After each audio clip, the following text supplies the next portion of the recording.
Je suis venue voir Marie Foyer, près de Saumur. Tu es une spécialiste de la soie, Oui, une autodidacte de la soie. Oui, c'est ça, j'aime pas le mot spécialiste. Bon, mon idée, moi, quand j'ai refait de la soie, ici, c'est parce que j'avais retrouvé des archives qui parlaient de production de soie locale, alors que tout le monde l'avait oublié, ici, dans la région de Saumur. Et que la soie de Saumur n'avait pas laissé un souvenir impérissable parce qu'elle était mal filée. Donc elle était irrégulière. Et que moi je me suis toujours dit... Moi j'aime le côté irrégulier. Mais oui. Mais alors je m'étais dit, si on refait de la soie en France, c'est pas pour refaire ce que font les Chinois, ils le font très bien, on ne sera jamais compétitif. Donc soit irrégulière, soit sauvage, etc. Voilà. Donc j'ai commencé à tester toutes les chenilles sauvages, voir celles qu'on pouvait élever ici. Et celle qui a le mieux fonctionné, c'est la chenille Eri, donc, qui est originaire d'Assam. Voilà. Donc l'INRA m'avait passé des œufs, j'ai fait mes élevages, ça se passait très très bien. Et l'idée c'était de refaire une soie qui se serait appelée la soie d'Anjou, mais à partir de cette chenille-là. Donc j'ai eu une subvention de l'ANVAR pour travailler là-dessus. Et ce qui m'a permis de tester vraiment à grande échelle, quoi, de faire ça bien pendant 2 ans. Et tu l'as fait ici? Oui. Ça se faisait Oui, dans ce qui est ma chambre aujourd'hui. D'accord. Il y en a eu 400 000 là-dedans. Ah, oh là là, coucou 400 000. Oui, 400 000. J'ai fait mes expériences, etc. Et puis comme j'ai vu que ça marchait bien, je me suis dit, je vais aller en Assam voir le berceau de ça, quoi. Donc j'avais envoyé un fax, à l'époque c'était des fax, c'était en 2001, non 2000 ça. J'avais envoyé un fax donc au Central Silk Board, donc qui est une branche du ministère du textile indien. Il y en a dans chaque État un Central Silk Board. D'Assam, en leur disant voilà, je suis en France, j'élève des verreries, je vais venir en Assam à telle période et j'aimerais rencontrer des producteurs de soie Eri. Pas de réponse. Février, je pars en Assam, je vais à Guwahati, la capitale, et puis je dis j'ai l'adresse du Central Silk Board, je vais aller là-bas. Donc j'y vais, j'arrive.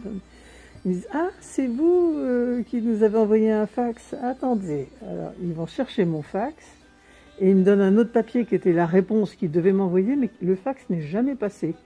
Et sur le fax, ils me répondaient c'est pas la peine de venir, on n'a rien à vous faire voir. Bon, vous êtes là. Vous êtes là maintenant? Alors en fait, ils ont mis une voiture à ma disposition pendant 3 jours. Oh, trop bien. J'ai vu des trucs extraordinaires, hein, vraiment très très très bien, quoi. Donc c'était juste pour voir cette soie. Voilà, c'était pour sur place dans son berceau. Voilà, j'ai un savoir-faire qui en France n'est pas courant aujourd'hui, qui n'a pas sa grande utilité en France aujourd'hui, il faut dire ce qui est, quoi, mais qui transmis dans d'autres pays peut permettre à des tas de gens de vivre de cette activité-là. Donc moi, ça me paraît important de donner ce que j'ai appris, de le partager aux autres. Quoi. En échange, moi, je reçois d'autres informations aussi. Je veux dire, c'est un échange. Quoi. J'ai toujours voyagé pour ça, avec ça derrière la tête. Quoi. Ça m'a tout de suite permis d'avoir des contacts aussi très, très intéressants avec les gens. Quoi. Là, on a la soie tassar. La soie tassar, c'est une chenille qui se nourrit de feuilles de chêne, donc il donne une soie complètement différente des feuilles du bombix. Et ça correspondrait à la bourrette de soie, c'est fait avec les déchets de filature. Teinture végétale. Alors c'est une soie qui est un petit peu beige, hein, et c'est pour ça que les couleurs ne sortent pas de la même manière. On a une base qui est déjà un petit peu teintée, c'est à la base.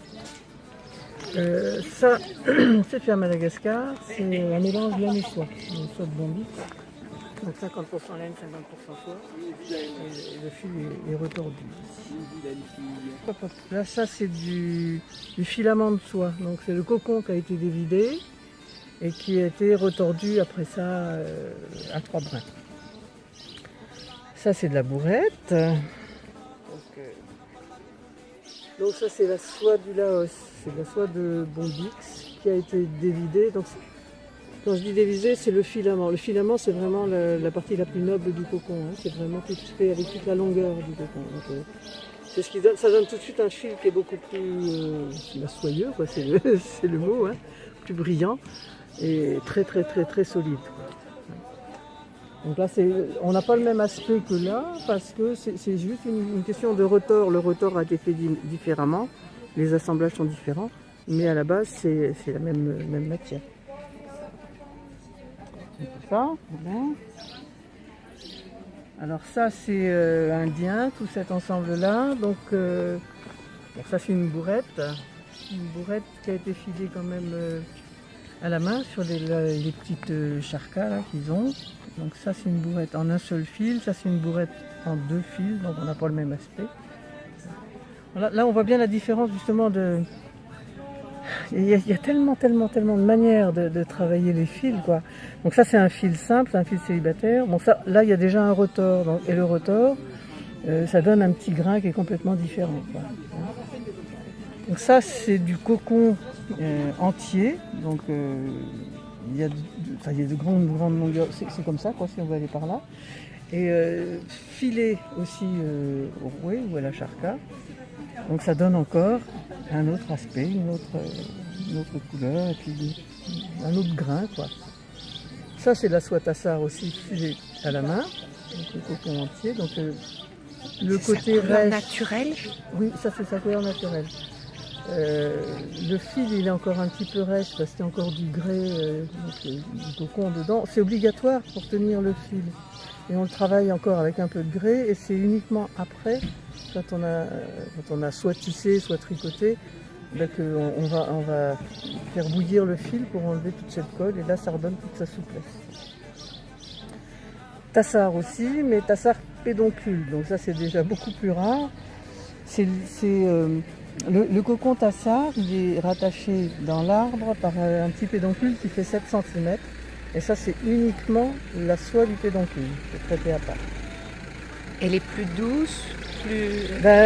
On dirait presque de la laine en fait. Ah oui. Quand on touche, c'est presque de la laine. Ah oui, c'est vrai, ouais.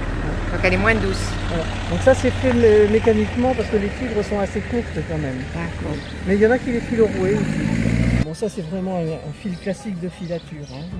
Très très fin, mais qui est bien, comme il est bien tordu, il est bien soit pour retordre dans le filage, soit en broderie, soit en dentelle. C'est vraiment... Et là, tout ça c'est des cocons qui sont prêts pour le filage. Il n'y a plus qu'à filer. Voilà. Et avec teinture végétale. Tu peux me dire les teintures? Alors, indigo. Voilà. Le jaune c'est du Kamala. Une garance. Voilà. Tous les bleus c'est indigo. Le mauve c'est une cochenille très légère avec un indigo léger. Voilà. Donc là c'est pareil, cochenille légère. Alors ça c'est une garance fermentée avec un petit peu de soude. Donc, mais ça j'ai eu cette couleur là complètement par hasard, je m'y attendais pas. Normalement ça me donne cette couleur là, le rouge là. Hein. Et puis j'ai fait tomber par inadvertance une goutte de lessive de soude dans le bas, puis pop, ça virait tout de suite. Oh, bien. Je me suis dit mais ça c'est très bien, très beau. Donc j'ai fait ça. Ça, il y a un petit mélange de cochenille et de garance. Ça, c'est des fonds de bain, si tu veux que j'utilise comme ça. Ça, c'est de l'acacia. Ça, c'est de la grenade. Grenade et indigo. Qu'est-ce que j'ai? Toujours cochenille. Et ça, c'est un mélange aussi. Donc, qu'est-ce que j'ai mis là-dedans? Il doit y avoir du... Comment ça s'appelle? De la tagette là, de l'œillet d'Inde avec de la garance. Ça j'ai dû mélanger plein de bains. Il y a garance, œillet d'Inde et puis cochenille aussi un petit peu. Ça c'est des coloris que tu refais jamais, tu les fais qu'une fois quoi. Tu vois, Et tout ça c'est des couleurs grand teint qui tiennent au lavage. Il n'y a aucun problème. Voilà, super. Bon, je crois que j'ai fait le tour.